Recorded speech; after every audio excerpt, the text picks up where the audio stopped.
আমি দেখি। আরে দাঁড়া, আরে আশ্চর্য জ্বালাতন। তুই কি কঞ্চিটা নিবি?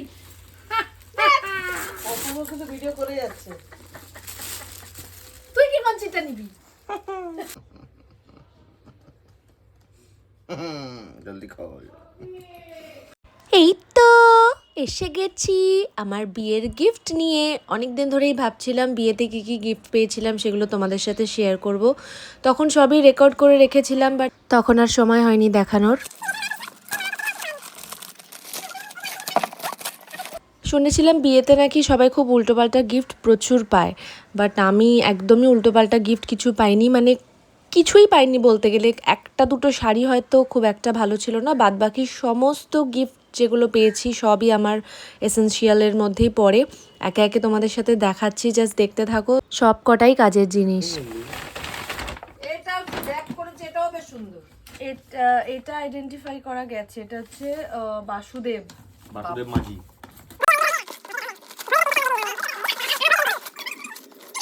কিছু গিফট আইডেন্টিফাই করতে পারছিলাম, কিছু পারিনি। আর ব্লগের শুরুতে তো দেখতেই পেলে ভাই কেমন বসেছিল, কি কি পাচ্ছি কি কি না পাচ্ছি সেগুলো সব দেখবার জন্য।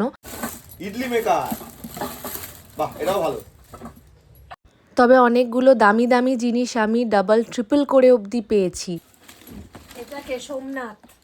সোমনাথ একটা ভারী কিছু দিয়েছে। এটা লাউ পালা। এটা হচ্ছে আমরা যেটাই খাই। এটা বোধহয় সৃজিতা কর্মকার।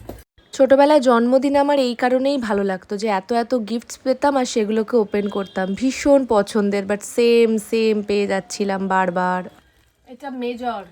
শুধু আমরা দেখলে কি হবে, মমকেও তো দেখতে দিতে হবে। দেখো কেমন চলে এসেছে।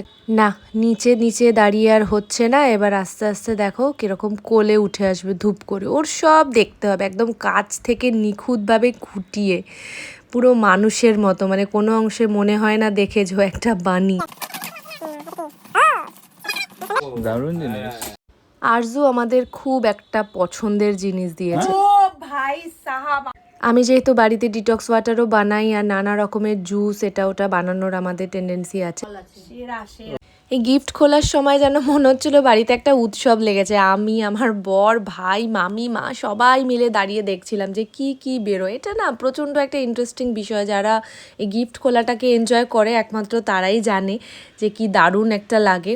আর একটা দুটো গিফটের পরই সেম সেম কিছু বেরিয়ে যাচ্ছিলো আর ভাই ওগুলোকে গ্র্যাব করছিল একে একে।